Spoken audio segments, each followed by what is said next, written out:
बच्चों, आज हम विकास अध्याय 6 के अंतर्गत जीवन की उत्पत्ति की आधुनिक संकल्पना के बारे में पढ़ेंगे। इससे पहले की वीडियो में मैंने आपको ये बताया था कि जीवन की उत्पत्ति में सबसे पहले परमाणु अवस्था आई। मैंने आपको 8 अवस्थाओं के बारे में बताया था कि जीवन की उत्पत्ति की जो है 8 अवस्थाएं हैं।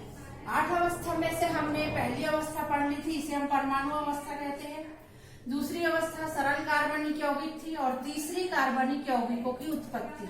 चौथी अवस्था है जटिल कार्बनिक यौगिकों का निर्माण। तो हम इसमें देखते हैं कि सबसे पहले इस पृथ्वी की जब उत्पत्ति हुई तो तत्व परमाणु अवस्था में थे।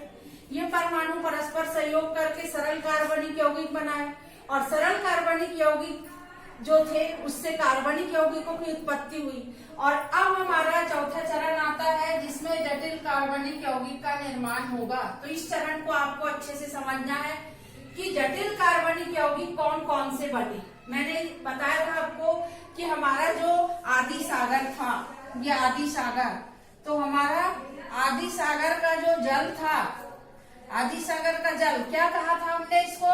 आदि सागर के जल को हमने कहा था कि आदि सागर का जल जो है वो गर्म तनु सूप है। क्यों बोला गर्म तनु सूप? क्योंकि इसमें विभिन्न प्रकार के कार्बनिक पदार्थ जो है वो घुले हुए थे। कौन से कार्बनिक पदार्थ घुले थे?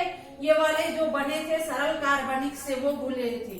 अब उसके आगे क्या घटना होती है कि ये जो साधारण कार्बनिक यौगिक बने वो यहाँ जमा होने लगे आदि सागर में। इनमें परस्पर टकराव हुआ, ये एक दूसरे से टकराने लगे और यहाँ अन्य दूसरे तत्व भी मौजूद थे और आपस में इन्होंने क्रिया की। तो इनके टकराव और इनकी क्रिया के फल स्वरूप जटिल कार्बनिक यौगिक की उत्पत्ति हुई और जटिल कार्बनिक यौगिकों में बहुलीकरण हुआ। तो देखो, जटिल कार्बनिक यौगिकों में बहुलीकरण हुआ तो क्या बना? प्रोटीन बना, जो कि जीवों की संरचना का एक महत्वपूर्ण घटक है। पॉलीसैकेराइड, वसा, प्यूरिन, पिरामिडीन, न्यूक्लियोसाइड और न्यूक्लियोटाइड का निर्माण हुआ। और आपको मालूम है ना कि डीएनए और आरएनए जो आनुवांशिक सूचना के धारक और वाहक होते हैं वो न्यूक्लियोटाइड के बहुलक होते हैं। तो न्यूक्लियोटाइड के आपस में जुड़ने से न्यूक्लिक अम्ल बना और न्यूक्लिक अम्ल हम किसे कहते हैं? डीएनए को और आरएनए को, ये दोनों न्यूक्लिक अम्ल हैं, ये बने। फिर धीरे से क्या हुआ? न्यूक्लियोटाइडों के जुड़ने से न्यूक्लिक अम्ल बना। अब हम देखते हैं कि चूंकि प्रोटीन बन चुका था, प्रोटीन एक जटिल कार्बनिक यौगिक है, तो विद्युत आवेश और अल्ट्रावायलेट किरणों के कारण प्रोटीन के छोटे टुकड़े हो गए। इन छोटे टुकड़ों को हमने प्रोटीनॉइड कहा।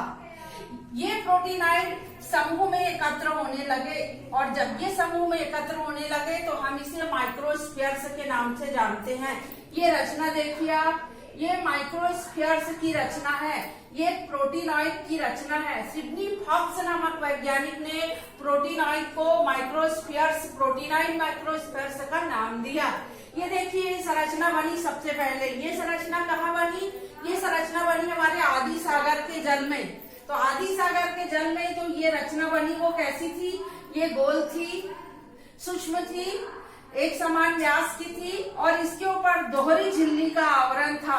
इसके अंदर गति, वृद्धि, द्विखंडन, मुकुलन आदि होता था। और मुकुलन कैसे होता था? देखो, ये एक कोशिका है, इसके अंदर से इस प्रकार से इसमें दो कोशिका में, इसको दो भागों में बंटने की जो थी इसमें क्षमता थी। तो एक प्रोटीनॉइड को दो भागों में बांटने की क्षमता थी, का मतलब कि इसमें जनन की क्षमता है। तो इसमें गति, वृद्धि, द्विखंडन, मुकुलन सब होता था और जीवन की उत्पत्ति के लिए ये सारी चीजें आवश्यक है। तो अब हम इसका अगला चरण पढ़ेंगे जिसमें हम आपको बताएंगे कि जो माइक्रोस्फीयर्स बने जिसमें जीवन के लक्षण थे उससे कोएसरवेट्स कैसे बना। कुछ वैज्ञानिकों का यह मानना है कि कोएसरवेट्स से ही जीवन की उत्पत्ति हुई। कोएसरवेट्स, ये जो संरचना बनी इसे हम प्रथम जीवों की पूर्वगामी संरचना कहते हैं। ये कोएसरवेट्स का निर्माण कैसे हुआ ये मैंने आपको बताया कि किस प्रकार प्रोटीन के टुकड़े से माइक्रोस्फीयर्स बने और माइक्रोस्फीयर्स जो है उसमें वृद्धि और गति का गुण होता था।